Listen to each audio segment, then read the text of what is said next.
اعوذ باللہ من الشیطان الرجیم بسم اللہ الرحمن الرحیم الحمد للہ رب العالمین الرحمن الرحیم مالک یوم الدین رب اشرح لی صدری ویسر لی امری واحلل عقدۃ من لسانی یفقہوا قولی۔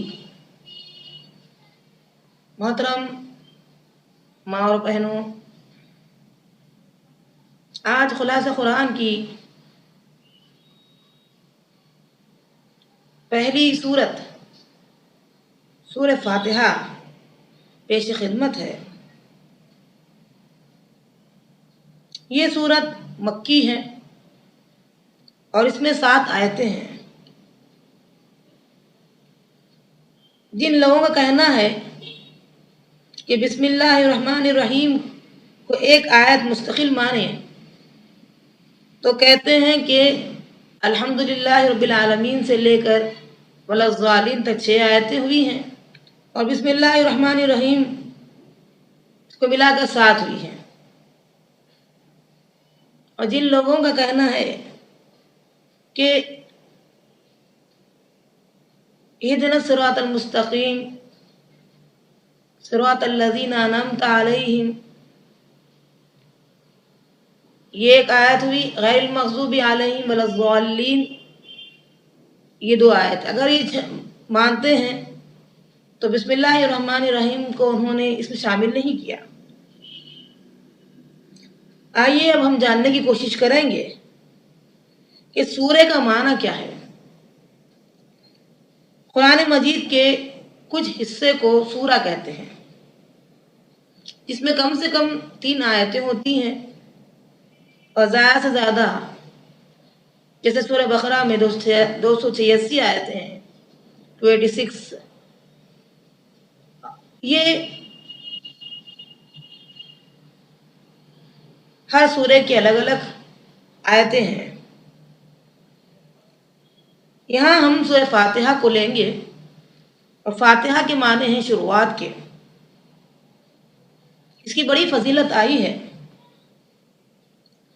سورہ حجر سورت نمبر 15 کی آیت نمبر 87 میں اللہ رب العالمین نے فرمایا وَلَقَدْ آتَيْنَاكَ سَبْعًا مِّنَ الْمَثَانِي وَالْقُرْآنِ الْعَظِيمِ،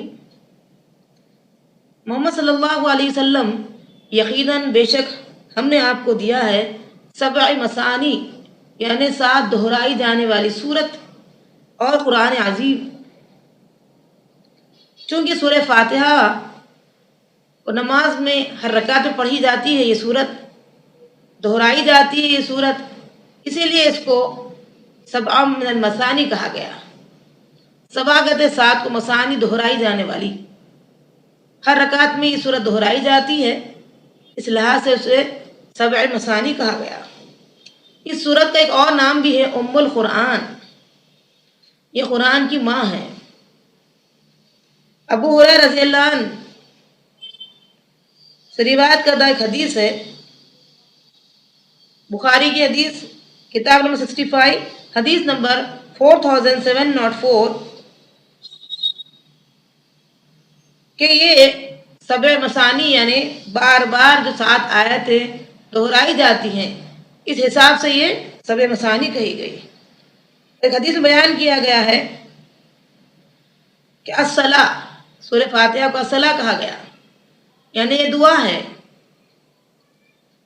اور فرماتے ہیں کہ اس ام القرآن کو یعنی سورہ فاتحہ اگر نماز میں نہ پڑھی جائے تو اس کی نماز ناقص ہے۔ ابو ہریرہ رضی اللہ عنہ کہتے ہیں 3 بار کہ نبی صلی اللہ علیہ وسلم نے اس کی نماز کو ناقص کہا ہے۔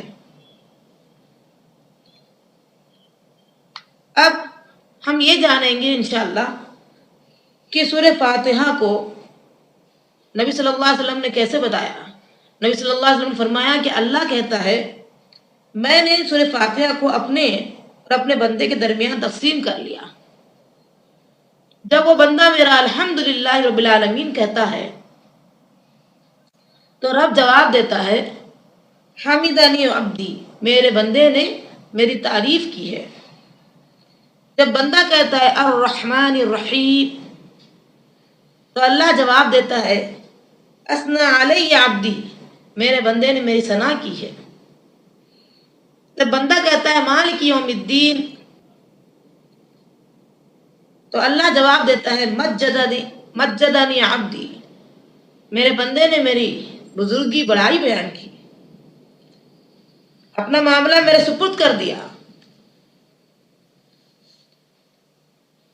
تو ایاک نعبد و ایاک نستعین اہدنا الصراط المستقیم. ہم جانیں گے کہ اللہ کہتا ہے ھذا عبدی ولعبدی ما سأل، یہ میرے بندے نے، یہ میرے بندے کے لیے اور میرا بندہ جو مانگے وہ مجھ سے دوں. مسلم کی حدیث ہے، کتاب نمبر 4 باب نمبر 11 حدیث نمبر 395. یہ اس سورت کو شفا بھی کہا گیا. ہم جانیں گے کہ مکی اور مدنی صورتوں کا مطلب کیا ہے. ہم دیکھتے ہیں کہ کسی صورت کو مدنی کہا گیا تو کسی صورت کو مکی کہا گیا. ایسا کیوں کہا گیا؟ مکی کا مطلب یہ ہے کہ جو صورتیں ہجرت سے پہلے نازل ہوئی اس کو مکی صورت کہتے ہیں، یا جو صورتوں کے آیتوں میں ہم دیکھتے ہیں یا ایھا الناس، تو جاننا چاہیے اکثر یہ مکی صورتوں میں ہوتا ہے. اور مکی صورتوں میں توحید کا ذکر آیا ہے، آخرت کا اس بات آیا ہے، قیامت کا منظر بتایا گیا ہے، حشر و نشر کی باتیں آئی ہیں. جبکہ مدنی صورت اس کو کہتے ہیں جو ہجرت کے بعد نازل ہوئی، جس میں اکثر یا ایھا الذین آمنوا کا جیسا ذکر آتا ہے، اور جس میں خاندانی نظام کیسے چلا رہا اس قسم کی باتیں آتی ہیں، کیسے رہا جائے، ایک خاندانی نظام کیسے ہو، دیہات کے قوانین سے متعلق بات آئی ہے. اسی طرح مکی صورتوں میں بت پرستوں سے زیادہ تر مقابلہ ہے، اور بات مثال کے ذریعے سے اور تشبیہہ کے ذریعے سے بیان کی گئی ہے. جبکہ مدنی صورتوں میں اہل کتاب سے مخاطبت ہے، منافقین سے مطابقت ہے، مخاطبت ہے سوری. اسی طرح اب ہم جاننے کی کوشش کریں گے کہ کچھ نمازیں سری ہوتی ہے اور کچھ نمازیں جہری ہوتی ہے. سری نماز یعنی اس میں بلند آواز سے نماز امام صاحب نہیں پڑھاتے، اور جہری نماز یعنی بلند آواز سے نماز پڑھاتے ہیں، جیسے فجر، مغرب، عشاء، اس کو جہری نماز کہتے ہیں. اور سوال یہ ہے اس میں کہ کچھ لوگوں کا کہنا ہے کہ ان جہری نماز میں بلند آواز سے بسم اللہ الرحمن الرحیم پڑھنا چاہیے کہ نہیں. کچھ کہتے ہیں بلند آواز سے پڑھنا چاہیے اور کچھ کہتے ہیں نہیں پڑھنا چاہیے. بہرحال پڑھنا اور نہ پڑھنا یہ دونوں صحیح ہے. زیادہ تر لوگ بلند آواز سے بسم اللہ الرحمن الرحیم نہیں پڑھتے، جبکہ دونوں درست ہے. الحمدللہ رب العالمین، الحمد شکر کے ساتھ تعریف، ساری تعریفوں کا مستحق اور جہاں کا رب ہے. آپ دیکھتے ہیں کوئی آدمی کسی فن میں آگے بڑھتا ہے تو اس کا کمال اللہ کو طرف جاتا ہے، اس کا کریڈٹ اللہ کو جاتا ہے، اللہ تعالیٰ نے اسے عطا کیا ہے، تو ساری تعریف اللہ ہی کی ہے. مسلم کی حدیث ہے، کتاب نمبر 2 باب نمبر 1 حدیث نمبر 223. ابو مالک اشعری رضی اللہ عنہ اس کے راوی ہیں، کہتے ہیں الطہور شطر الایمان، پاکی آدھا ایمان ہے. الحمدللہ تملأ المیزان، الحمدللہ جو ہے یہ میزان کو بھر دیتی ہے. وسبحان اللہ والحمدللہ یہ زمین و آسمان کے درمیانی جگہ کو پر کر دیتی ہے. اس کی بڑی فضیلت آئی ہے. بخاری کی حدیث ہے، کتاب نمبر 97،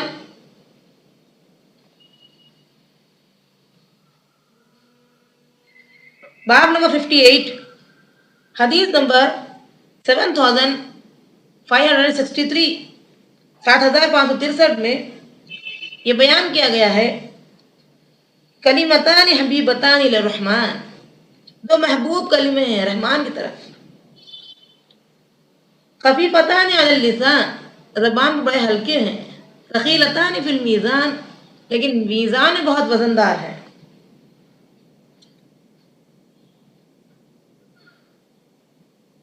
بسم اللہ ہر اچھے کام کی شروع میں، اور جیسے کہ وضو سے پہلے، ذبح کرنے سے پہلے وغیرہ وغیرہ، اس کی بڑی فضیلت آئی ہے.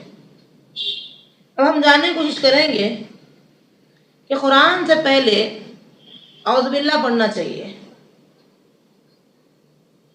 سورہ نحل سورۃ نمبر 16 کی آیت میں 98 میں اللہ رب العالمین کہتے ہیں وَإِذَا قَرَأْتَ الْقُرْآنَ فَاسْتَعِذْ بِاللَّهِ، جب قرآن پڑھنا چاہو تو پہلے اعوذ باللہ من الشیطان الرجیم پڑھو.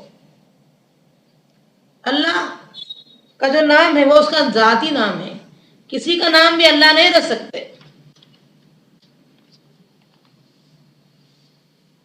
اسی طریقے سے رب تمام مخلوقات کو پیدا کر کے تمام ضروریات کو پورا کرنا یہ اللہ کی ذمہ داری ہے، یہ اللہ کرتا ہے، اس لحاظ سے وہ رب ہے.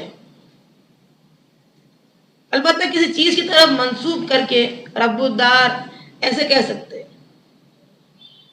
عالمین یہ جو ہے کئی عالم ہیں، کئی جہان ہیں.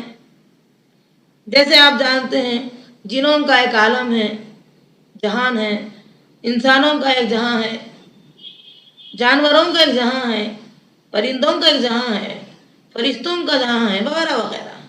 تمام لوگوں کی ضروریات کو وہی پورا کرتا ہے. اس سے پتہ چلتا ہے کہ یہ رب کی وحدت بتا رہا ہے، اس کے ایک ہونے کا ثبوت دے رہا ہے کہ وہ رب ہے جو پیدا بھی کیا ہے اور ضرورتوں کو پورا بھی کر رہا ہے. الرحمن فعلان کے وزن پر آیا ہے، یہ مبالغہ کا صیغہ ہے. اور اس طریقے سے الرحیم یہ فعیلون کے وزن پر آتا ہے اور یہی مبالغہ کا صیغہ ہے. اس کے معنی ہیں الرحمن بہت زیادہ مہربان. آپ دیکھتے ہیں جو ایک اللہ کو مانتا ہے اسے بھی کھلاتا ہے، جو ایک اللہ کو نہیں مانتا ہے اسے بھی کھلاتا ہے. دنیا میں سب سے زیادہ مہربان یہی رب ہے جو ہر ایک کو دے رہا ہے، اور آخرت میں بھی مومنوں کو بھی دے گا، دنیا میں بھی مومنوں کو دے گا. سورہ اعراف سورۃ نمبر 7 میں اس کی آیت نمبر 128 128 میں اللہ فرماتا ہے کہ والعاقبۃ للمتقین. دنیا میں تو ہم دیکھتے ہیں اللہ تعالیٰ سب کو دیتا ہے، پھر اس کا جو ہے وارث کسی اور کو بنا دیتا ہے، لیکن آخرت میں صرف اور صرف اللہ تعالیٰ نیک لوگوں کے لیے اللہ رب العالمین انعام نازل کرے گا، مہربان بنے گا، بہت رحم کرے گا. وَكَانَ بِالْمُؤْمِنِينَ رَحِيمًا، اللہ رحم کرے گا مومنوں کے لیے، مومنوں کے حق میں کرے گا. متقیوں کے لیے انجام بہت بہتر ہے، نیک لوگوں کا انجام بہت بہتر ہے. مالک یوم الدین، بدلہ، مالک ہوگا وہ اللہ تعالیٰ رب العالمین. کبھی دنیا میں بھی بدلہ دے دیتا ہے لیکن مکمل بدلہ وہاں دے گا. اس لحاظ سے مالک. بخاری کی حدیث ہے کتاب نمبر 65 حدیث نمبر 4812، 812 4812 میں اللہ کہتا ہے کہ اللہ مٹھی میں اپنی زمین لے لے گا اور آسمان کو دائیں ہاتھ میں لپٹ لے گا. زمین کو مٹھی میں لے لے گا. کیسے لے گا؟ یہ اس کی شان سے لائق ہے، یہ اللہ کی شان کی لائق ہے، کیونکہ لیس کمثلہ شیء.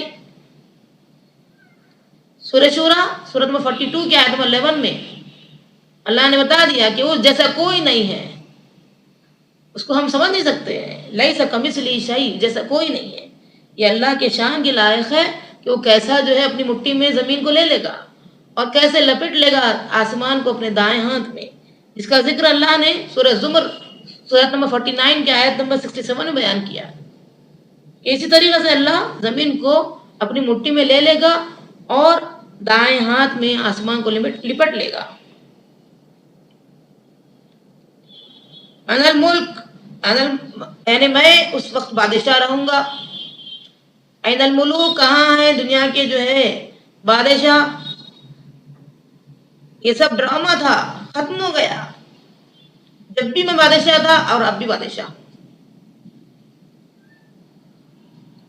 اس کے بعد ایاک نعبد،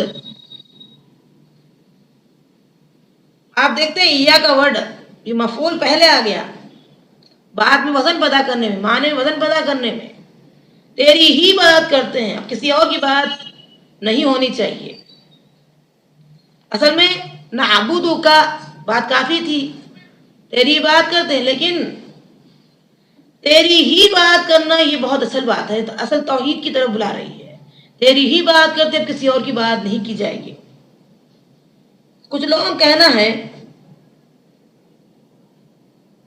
وَإِيَّاكَ نَسْتَعِينُ میں ہم مدد چاہتے کسی اور سے بھی، تیری ہی مدد کی ضرورت ہے، تیری مدد سے ہی سارے کام ہم کر سکتے ہیں. تو کچھ لوگوں کا کہنا ہے کہ ہم ڈاکٹر سے مدد لیتے ہیں. تو دو جملے یاد رکھیے، ایک ہوتا ہے ما فوق الاسباب اور دوسرا ہوتا ہے ما تحت الاسباب. ما تحت الاسباب کا مطلب یہ ہے کہ جب کوئی پریشانی لاحق ہو جائے تو ڈاکٹر کے پاس ہم جاتے ہیں. اللہ نے ایک انتظام کیا ہے نظام چلانے کے لیے، لیکن اللہ جب گولی پر اثر دے گا تو شفا ہوگی. تو مشکل کی شاہ تو اللہ ہوا. کیا ڈاکٹر تمام مشکلیں دور کر سکتا ہے؟ نہیں کر سکتا. تو ما فوق الاسباب یہ ہے کہ اللہ ہی ساری مشکلات کو دور کر سکتا ہے. ما فوق الاسباب صرف اللہ ہی کی ذات ہے، وہ اللہ ہی ہے جو حاجت روا ہے، مشکل کشا ہے، ہر تکلیف کو دور کرنے والا ہے. اہدنا الصراط المستقیم، ہمیں دکھا دے صحیح راستہ، سیدھا راستہ. صراط الذین انعمت علیہم، جن پر چل کر انعام حاصل کیے لوگ، جس کے بارے میں سورہ نساء سورت نمبر 4 آیت نمبر 69 میں اللہ نے فرمایا وَأَنْعَمْتَ عَلَيْهِمْ کون ہیں؟ سچے لوگ کون ہیں؟ انعام یافتہ لوگ کون ہیں؟ مَن یُطِعِ اللَّهَ وَالرَّسُولَ فَأُولَئِکَ مَعَ الَّذِینَ أَنْعَمَ اللَّهُ مِنَ النَّبِیِّینَ وَالصِّدِّیقِینَ وَالشُّہَدَاءِ وَالصَّالِحِینَ وَحَسُنَ أُولَئِکَ رَفِیقًا. کون ہے وہ جو اللہ اور اس کے رسول کی اطاعت کر رہے ہیں؟ وہ لوگ رہیں گے ان لوگوں کے ساتھ جن پر اللہ نے انعام کیا، نبیوں میں سے، صدیقیت کے درجے میں سے سچے لوگ، شہداء ہوں گے اور صالحین ہوں گے. کیا بہترین رفاقت ہوگی، دوستی ہوگی. غیر المغضوب علیہم، یہودیوں پر اللہ کا غضب نازل ہوا، ان کے راستے سے بچانا. کیوں غضب نازل ہوا؟ یہودیوں نے عزیر علیہ السلام کو اللہ کا بیٹا مانا اور علماء کو حق دے دیا حرام کو حلال کر دینے کا. وَلَضَّالِّينَ، اور عیسائیوں نصارہ کو کہا گیا جو عیسیٰ علیہ السلام کو اللہ کا بیٹا مانا یا تین میں کا تیسرا کہا، اور علماء کو انہوں نے بھی حق دے دیا حرام کو حلال کرنے کا یا حلال کو حرام. ان کے راستے سے بچانا. آمین اس کے معنی ہوتا ہے کذالک فلیکن، ایسا ہی ہو، یا اس کے معنی ایسے بھی ہوتے ہیں اللہم استجب لنا، اللہ ہماری دعا کو قبول فرما لے۔ بخاری کی حدیث ہے، کتاب نمبر 65، حدیث نمبر 4475، امام کے پیچھے آمین کہو کیونکہ فرشتوں کی آمین کے ساتھ ہم آہنگ ہوگی۔ تو اللہ رب العالمین ان کے پچھلے گناہ، غفر لہ ما تقدم من ذنبی، ان کے پچھلے گناہ معاف کر دے گا۔ ابو ہریرہ رضی اللہ عنہ کی حدیث ہے، ابن ماجہ اس حدیث کے رائٹر ہے، کتاب نمبر 4، باب نمبر 14، حدیث نمبر 853، کہ لوگ آمین کرنا چھوڑ دیے تو نبی صلی اللہ علیہ وسلم نے فرمایا لوگوں آمین کہو۔ اللہ تعالی ہم سب کو ان باتوں کو سمجھنے اور عمل کرنے کی توفیق عطا فرما۔ سبحان ربک رب العزت عما یصفون وسلام علی المرسلین والحمد للہ رب العالمین۔